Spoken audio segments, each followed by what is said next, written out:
अशी उक्ती ज्यांना सर्वार्थाने सार्थ ठरते अशी आमचे नेतृत्व सन्माननीय निरीक्षक साहेब या ठिकाणी या महायुतीने प्राप्त केली आहेत, या माहितीने प्राप्त केली आहे. आणि आपल्याला माहिती आहे सिंधुदुर्गात सुद्धा आपण एक दैदिप्यमान असा विजय प्राप्त केला आहे. या मतदारसंघात या ठिकाणी साहेबांच्या नेतृत्वाखाली आपण विजय प्राप्त केला. या ठिकाणी मी काही गोष्टी मुद्दाम सांगतो. मी काही साहेबांचं माहिती आहे, साहेबांनी किती विकास आता परिषदेच्या निवडणुका येणाऱ्या 7 तारखेला होणार आहेत. अगोदर 5 तारखेला होत्या, त्या आता 2 दिवस वाढवण्यात आलेत आणि निकाल हा 9 तारखेला होणार आहे. आणि प्रचारासाठी आज नेरूर जिल्हा परिषदेमध्ये महायुतीची ही सभा कॉर्नर सभा होते. माझ्या अगोदरच्या सर्वच वक्त्यांनी त्यांचं मनोगत आपल्या समोर ठेवलं. ही निवडणूक तशी फार महत्त्वाची आहे. 8 वर्षानंतर ही निवडणूक होते. सन्माननीय संजयजी पडते साहेब आहेत, खाली पंचायत समितीला सौ नाईक आहेत, तिकडे एकीकडे भारतीय जनता पक्षाचे उमेदवार आहेत. एकंदरीत परिस्थिती जर तुम्ही मतदारसंघाची किंवा जिल्ह्याची बघितली तर सामंत साहेब सगळीकडे महायुतीचे उमेदवार निवडून येतील अशी एक परिस्थिती अख्ख्या जिल्ह्यामध्ये आहे. रेकॉर्ड होऊ शकतं अशी परिस्थिती आपल्या जिल्ह्यात आहे. संजयजी पटते साहेब, आपण या निवडणुकीत उतरलात. आपण अगोदर वेगळीकडे होतात, नंतर मग आमच्याकडे आलात आणि तेव्हाच मी तुम्हाला शब्द दिलं होतं की साहेब रिझर्वेशन काय पडतं मला माहीत नाही, पण रिझर्वेशन जर तुमच्या मताचं पडलं तर 100% आमचे उमेदवार म्हणून तुम्हीच रिंगणात उतरणार आहात. आमच्या देवेन नाईकचं जरा युतीमुळे गडबड झाली, पण त्याला मी शब्द दिलाय, तू काय काळजी करू नको, योग्य तो मान सन्मान सगळा तुला दिला जाईल. आणि अशी ही निवडणूक इकडे आज होते. विकासाच्या विषयावर आम्ही ही निवडणूक लढतोय. कोणावरही मी निवडणूक अगोदर तेव्हाही कोणावर टीका केली नव्हती. टीका करायची तशी काही गरजच नाही. राजा प्रभू असतील, सन्मान्य दत्ता सामंत साहेब असतील, विकासामध्ये आपण नेरूरमध्ये काय करू शकलो तेवढी फक्त यादी आपल्या समोर मी वाचणार आहे. ज्याची प्रशासकीय मान्यता ज्या कामांची निघालेली आहे अशीच कामं मी तुमच्या समोर वाचणार आहे. नेरूर जिल्हा परिषद या एका जिल्हा परिषदेमध्ये निघालेली प्रशासकीय मान्यता आणि त्या निघालेल्या प्रशासकीय मान्यताची रक्कम 9,90,00,000 आहे. ते कामाचा उल्लेख ही यादी नंतर मी पत्रकारांनाही देईन, नाहीतर पंचनामा करायची त्यांना सवय आहेच. कवटी देऊळवाडी ते अन्नशांतवाडी डांबरीकरण व खडीकरण 5 लाख. 25 कामं आहेत, 2 मिनिटात होतील. चेंदवन गाडीवाडी रस्ता खडीकरण डांबरीकरण 5 लाख. नेरूर साहेबा टेम सुधाकर घराजवळ रस्ता वगैरे 5 लाख. नेरूर कविळगाव 5 लाख. नेरूर वाघोसेवाडी ते कॉन्क्रिटीकरण 3 लाख. नेरूर समतानगर 5 लाख. नेरूर दत्तनगर 5 लाख. श्रीदेव कलेश्वर मंदिर नेरूर येथे जलशुद्धीकरण मशीन बसवणे 10 लाख. वालावल वरची देऊळवाडी रस्ता खडीकरण करणे 8 लाख. वालावल हनुमान मंदिर मुख्य रस्ता वगैरे वगैरे खडीकरण डांबरीकरण 5 लाख. वालावल येथे ट्रान्सफॉर्मर बसवणे. आकरचा पूल तिथे 7 लाख. चेंदवन ट्रान्सफॉर्मर बसवणे वेलवाडी इकडे 7 लाख. चेंदवन माऊली मंदिर वगैरे वगैरे बांधकाम करणं 9.99 लाख. वालावल रेवटीवाडी डांबरीकरण 2.99 लाख, वालावल श्रीदेव महालक्ष्मी मंदिर ते महापुरुष मंदिर 4.99 लाख, वालावल हनुमान मंदिर मुख्य रस्ता ते चव्हाणवाडी रस्ता खडीकरण व डांबरीकरण 7.99 लाख, चेंदवण मळेवाडी येथे बंधारा बांधणे 2.5 कोटी, वालावल लक्ष्मी मंदिर परिसर सुशोभीकरण करणे 25 लाख, सरंबळ बागवाडी येथे संरक्षण भिंत बांधणे 1.5 कोटी, चेंदवण खारीचा बांध येथील बंधारा बांधणे 2.5 कोटी रुपये, नेरूर येथे आपत्ती व्यवस्थापन केंद्र उभारणे 1 कोटी रुपये, चेंदवण येथे आपत्ती व्यवस्थापन उभारणे 1 कोटी रुपये, वालावल तलाठी कार्यालय इमारत बांधकाम करणे 10 लाख रुपये. असे हे सगळे मिळून 9,90,00,000 रुपये नेरूर ह्या जिल्हा परिषदच्या हद्दीमध्ये आपण प्रशासकीय मान्यता ज्या कामांना आलेली आहे त्याच कामांचा उल्लेख मी इथे केला. इतर कुठलाही कामाचा उल्लेख मी केलेला नाही. आता आपण जी मला यादी नवीन द्याल ती यादी आपण पुढच्या टप्प्यामध्ये 100% घेणार. त्याच्यामध्ये कुठेही तडजोड होणार नाही एवढं या व्यासपीठावरून सांगतो. कारण का आमचा राजा प्रभू असतो तो 1-0 वाढूनच सांगतो. जसं आता 25चे 50 केले, माझ्याकडे 5 कोटीचे 10 कोटी पण करू शकतो तो. म्हणून मला त्याच्या कामाचा अनुभव आहे आणि पोटतिडकीने काम करणारी ही सगळी लोक आहेत. वर्षोनवर्ष राणेसाहेबांबरोबर काम करणारी लोक आहेत. त्यांच्यासाठी काहीतरी करणं हे माझं भाग्य मी समजतो आणि म्हणून कुठेही सामंत साहेबांचा शब्द पडता कामा नाही या उद्देशाने मी कामाला लागलेलो आहे. कुठेही राजकारण करणं हा भाग नाही.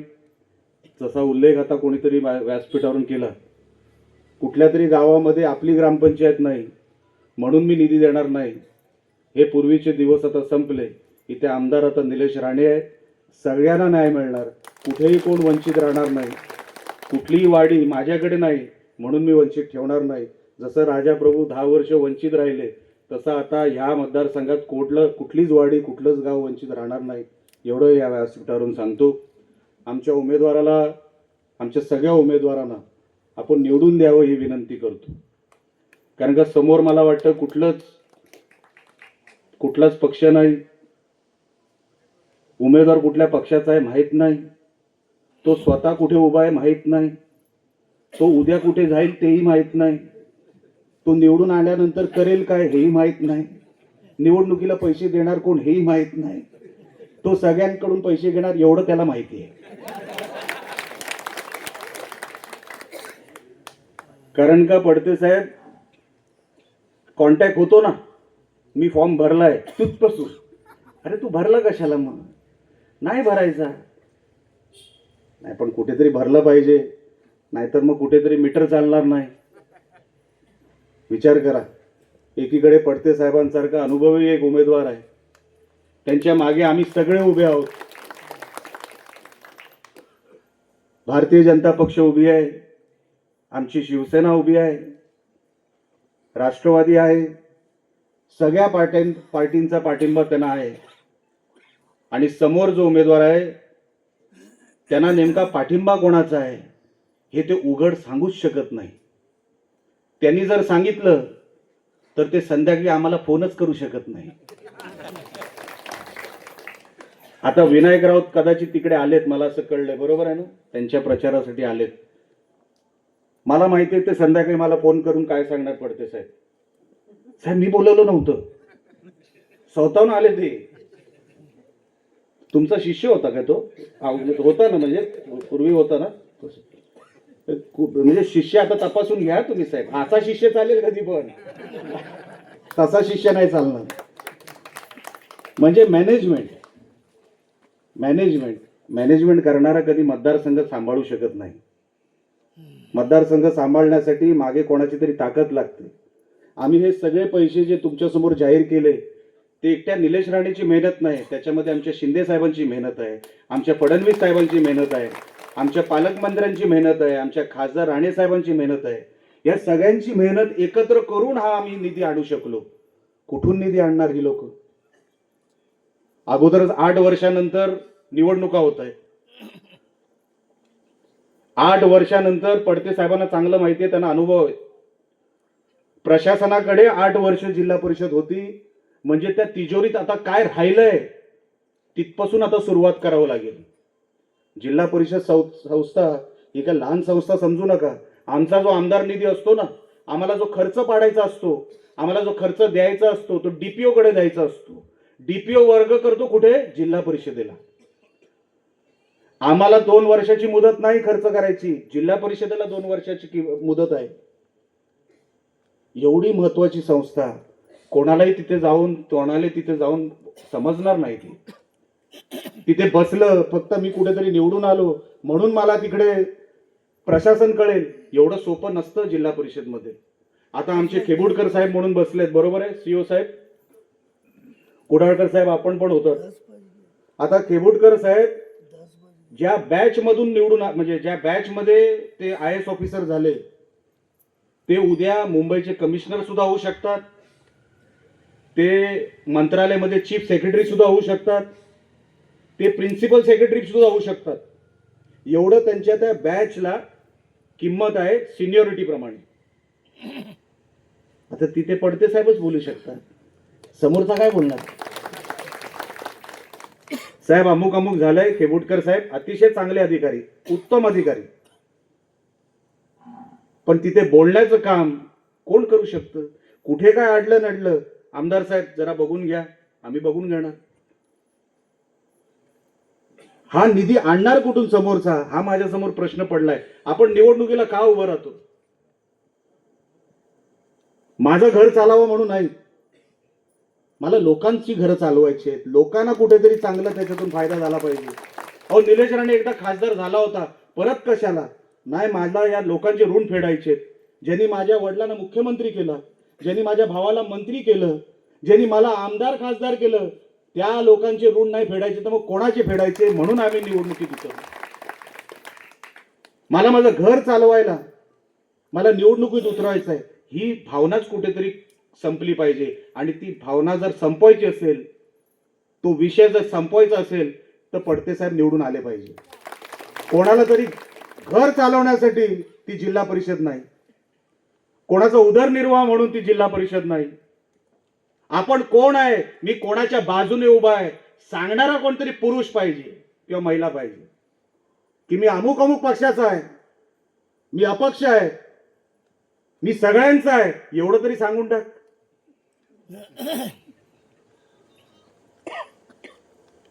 आमदारकीचा किस्सा सांगतो तुम्हाला आणि माझं मनोगत संपवतो. माझ्या आमदारकीचा, आमच्याच पार्टीत ना, तो आपल्याच पार्टीत होता, नंतर बीजेपीत गेला, नंतर नोवेअर झाला, म्हणजे आता कुठेच नाही ना. तर जेव्हा माझ्या पार्टीत होता, आमच्या पार्टीत होता, तेव्हा सामंत साहेब काय होतं, सामंत साहेब एकदा कामाला सुरुवात झाले की ते कुठेच थांबत नाही, मग ते आम्हालाही थांबत नाही. मग आम्ही शोधतो सामंत साहेब कुठेच, बघा आपल्याला तिकडे जावं लागेल, एवढं त्यांच्या कामाला स्पीड आहे. आता ह्यांच्या स्पीड समोर तो टिकला नाही.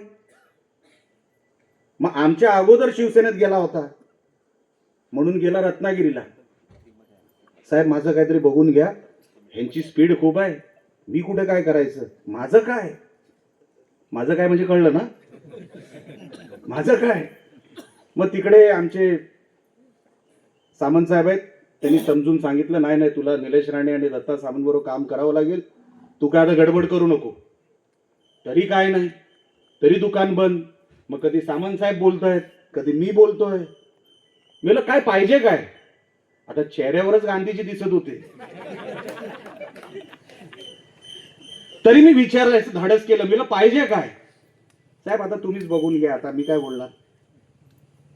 मला एवढं एवढं होईल, ठीक आहे साहेब, लागतो कामाला, लागला कामाला.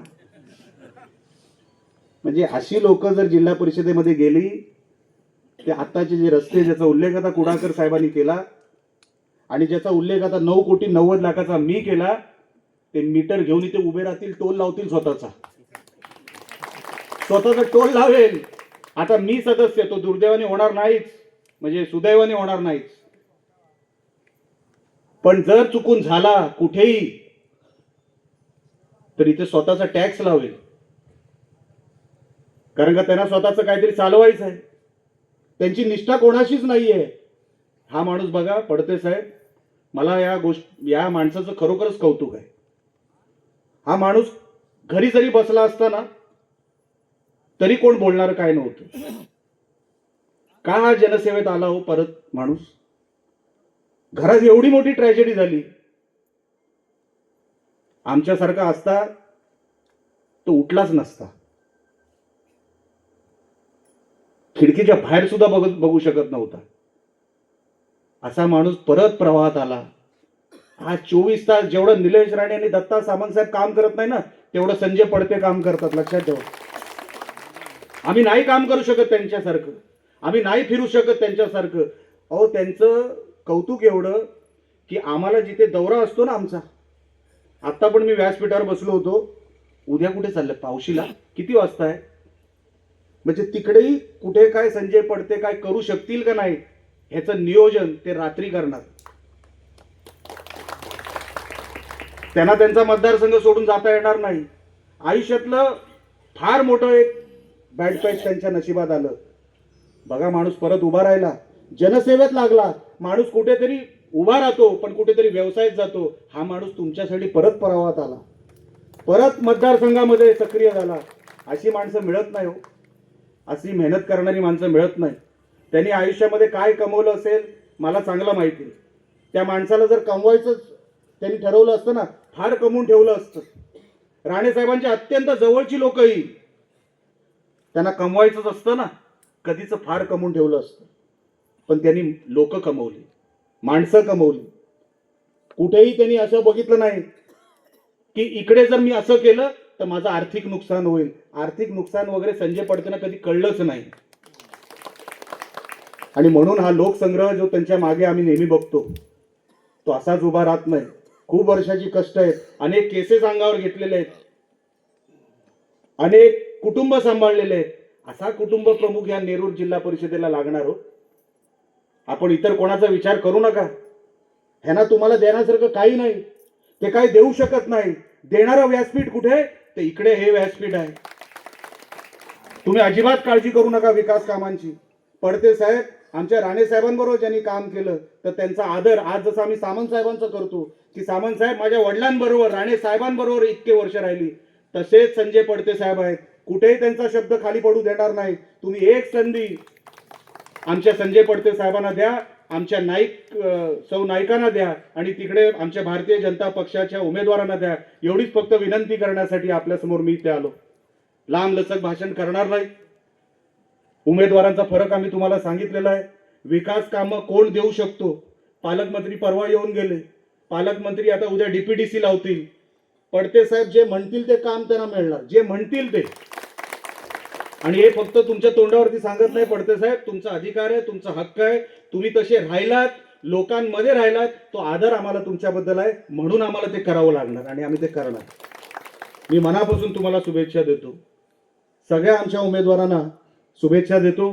आपण येणाऱ्या 7 तारखेला आमच्या सगळ्या महायुतीच्या उमेदवारांना भरघोस मताने आपण निवडून द्या. अटीतटीमध्ये मजा नाही येणार. पडते साहेब हजारोंच्या संख्येने निवडून आले. आमचे पंचायत समितीला हजारोच्या मताने निवडून आले. तर आम्हालाही काम करायला ऊर्जा येते. बघा ह्या लोकांनी आपल्याला साथ दिली, ह्या लोकांचा शब्द कुठे पडता कामा नये. म्हणून तुम्ही आम्हाला मतदान करा एवढी फक्त विनंती करतो. इथेच थांबतो. जय हिंद, जय महाराष्ट्र.